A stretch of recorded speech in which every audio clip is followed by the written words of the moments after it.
Guys welcome to அந்த channel. இன்றைக்கி நம்மளோட சேனல் ரொம்ப ஹெல்த்தியாக கம்பு வச்சு ஒரு ரெசிபி பண்ண போகிறோம். வாங்க எப்படிங்கிறத பார்த்துலாம். நான் ஒரு கப் அளவுக்கு கம்பு எடுத்துகிட்டு லைட்டாக அதை ரோஸ்ட் பண்ணியிருக்கேன். ஒரு கப் கம்பு எடுத்துக்கிட்டிங்கன்னா அதை ரோஸ்ட் பண்ணிவிட்டு நம்ம மிக்ஸியில் அடிக்க மிக்ஸில் 2 கப்பாக நம்மளுக்கு மாறிடும். அதனால் ஒரு கப்பே ஆஃப் ஆகும். அதுக்கப்புறம் ஒரு பானையில் கொஞ்சோண்டு தண்ணி ஆட் பண்ணிவிட்டு நான் உருளைக்கிழங்கு ஒரு 2 உருளைக்கிழங்கு நான் கட் பண்ணி வச்சுருக்கேன் பாதியாக. அதையும் அது கூட ஆட் பண்ணிவிட்டு அதை நல்லா நான் கொதிக்க வச்சிடலாம் உப்பு போட்டுட்டு. இப்போ இதை நல்லா கொதித்து வேகட்டும். இன்னொரு பக்கம் நம்ம அதை கம்பு வறுத்து வச்சுருந்தோம்ல அதை நல்லா மிக்ஸி ஜாரில் போட்டு நல்லா பொடியாக அரைச்சி எடுத்துக்கோங்க. இப்போ கணக்கு என்னடான்னா 4 கப் அளவுக்கு கோதுமை மாவுனா 2 கப் அளவுக்கு கம்பு மாவு. கம்பு மாவு 2 கப் ஆட் பண்ணுறதுனால ஃப்ளேவரும் நல்லாயிருக்கும், நம்மளுக்கு உடம்புக்கும் நல்லா சத்து. கோதுமை மாவு நான் ஆசீர்வாதத்துக்குள்ள கோதுமை மாவு தான் நான் எடுத்திருக்கேன். அது கொஞ்சம் நல்லா இருக்கிற மாதிரி இருக்குது. ரெண்டுத்தையுமே நல்லா மிக்ஸ் பண்ணி விட்டுக்கோங்க. விட்டதுக்கப்புறம் மேலே கொஞ்சம் ஆயில் ஊற்றி ஃபஸ்ட்டு உப்பு போட்டு நல்லா மிக்ஸ் பண்ணிவிட்டு அதுக்கப்புறம் மேலே ஆயில் எல்லாத்தையுமே ஊற்றிட்டு வெதுன்னு பால் இருக்கும்ல அதை ஊற்றணும். அப்போ தான் இந்த சப்பாத்தி இல்லை மேக்ஸிமம் எந்த சப்பாத்தினாலுமே நீங்கள் அப்படி பண்ணால் தான் நல்லா சாஃப்டாக இருக்கும். ஃபஸ்ட் நான் சால்ட்டு போட்டுட்டு ஒரு வரவு நல்லா வரவி எடுத்துக்கிடுறேன். இப்போ அந்த மாவில் ஒரு குழியை நோண்டிட்டு இதுக்கு மேலே நம்ம ஆயில் ஊற்ற போகிறோம்.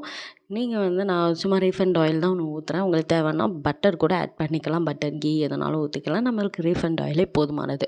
இப்போ மேலே ஆயில் கொஞ்சம் ஒரு 2 டேபிள் ஸ்பூன் அளவுக்கு ஆயில் ஊற்றிட்டு நல்லா எல்லா பக்கமும் இந்த ஆயில் ஸ்ப்ரெட் ஆகிற மாதிரி நல்லா பசைஞ்சு விட்டுட்டு மறுபடியும் ஒரு குழியை நோண்டி ஒரு 10 mlக்கு கொஞ்சம் கம்மியான பால் ஊற்றிட்டு அதுவும் வெதுவெதுப்பான ஒரு பால் ஊற்றி நல்லா இப்படி எல்லா பக்கமும் அந்த பால் படுற மாதிரி நல்லா ஸ்ப்ரெட் பண்ணி விட்டுக்கோங்க. இது எப்படின்னா நம்மளுக்கு கொல்கட்டாலாம் பிடிப்போம் தெரியுமா? அந்த நல்லா வரவி விட்டுட்டு இப்படி பிடிச்சா அது நிற்கிற மாதிரி ஒரு பக்கம், அதே மாதிரி பிடிச்சா அந்த பிடி நிற்கிற மாதிரி ஒரு பக்கம், அதே மாதிரி தான் இருக்கணும் பால் ஊற்றிட்டு.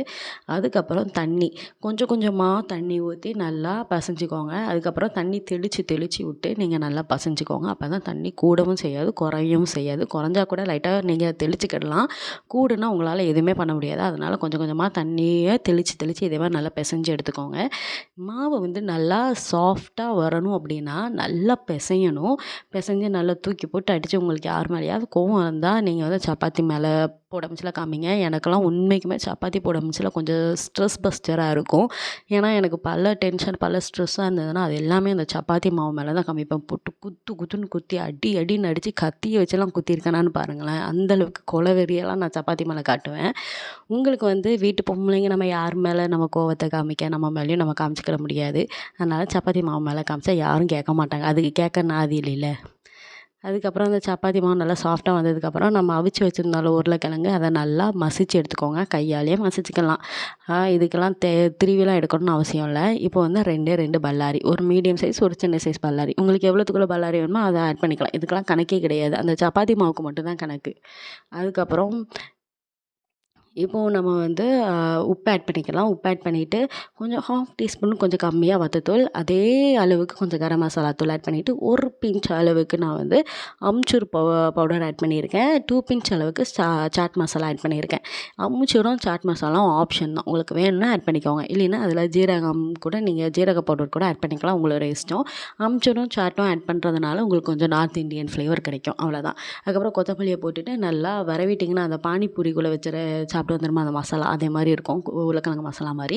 இப்போ நல்ல ஒரு ஸ்மால் பால் அளவுக்கு பிடிச்சி எடுத்துக்கிட்டேன் எல்லாத்தையுமே. அதுக்கப்புறம் நான் இன்றைக்கி கிச்சன் இதில் தான் நான் வச்சு இது பண்ண போகிறேன். அதனால் அதை நல்லா கழுவிட்டு மாவெல்லாம் இது பண்ணிவிட்டு இப்போ நான் ஒரு மாவுக்குள்ளே நம்ம ஆலு பரோட்டாக்கு நம்ம பிடிச்சி எடுப்போம் தெரியுமா? அதே மாதிரி நம்ம எடுத்துக்கிட வேண்டியதான். எடுத்துகிட்டு நல்லா ரவுண்ட் ஷேப்பில் நல்லா உருட்டி எடுத்துக்கோங்க. எவ்வளோத்துக்குள்ள அந்த 1 இன்ச் கனவு இருந்தால் கூட போதும். பாருங்கள் எவ்வளோ இதாக உருட்டியிருக்கேன் அப்படின்னு. இதை அப்படியே கொண்டுட்டு போய் தவா கொஞ்சம் நல்லா சூடு ஆனதுக்கப்புறம் ஃபஸ்ட்டு எடுத்த உடனே ஆயில் ஊற்றி என்றைக்குமே சப்பாத்தி போடக்கூடாது. ஃபஸ்ட்டு 2 சைடும் நம்ம வெறும் பேனில் அந்தாக்கில் இந்தாக்கில் 2 பக்கமும் லைட்டாக சூடு ஆனதுக்கப்புறம் தான் நம்ம மேலே ஒரு ப்ரெஷ்ஷை வச்சு நம்ம லைட்டாக எண்ணெயை நம்ம தேய்ச்சி ஒரு பக்கமும் இன்னொரு பக்கம் மாற்றி போடணும். நான் பண்ணுற மாதிரி இப்படி பண்ணிங்கன்னா சப்பாத்தி உங்களுக்கு நல்லா சாஃப்டாகவும் கிடைக்கும், நல்லாயிருக்கும். இதே மெத்தடில் நீங்கள் நார்மல் சப்பாத்தி பண்ணிங்கன்னா இன்னும் நல்லாயிருக்கும். அவ்வளவுதான், நம்மளுடைய சப்பாத்தி சூப்பராக ரெடி ஆகிட்டு இதை நம்ம தட்டுக்கு மாற்றிக்கலாம். நல்லா சாஃப்டாக இருக்குங்க, ரொம்ப நல்லாயிருக்கும். உள்ளக்க நம்ம ஸ்டஃப்லாம் வச்சுருக்கிறதுனால நல்லா சாஃப்டாகவும் இருக்கும், டேஸ்ட்டும் சூப்பராக இருக்கும். ட்ரை பண்ணி பாருங்கள், உடம்புக்கு ரொம்ப நல்லது. இது கூட நான் ரைத்தாவும் நேற்று வச்ச பொங்கல் குழம்பு வச்சு சாப்பிட்டேன், டக்கராக இருந்தது.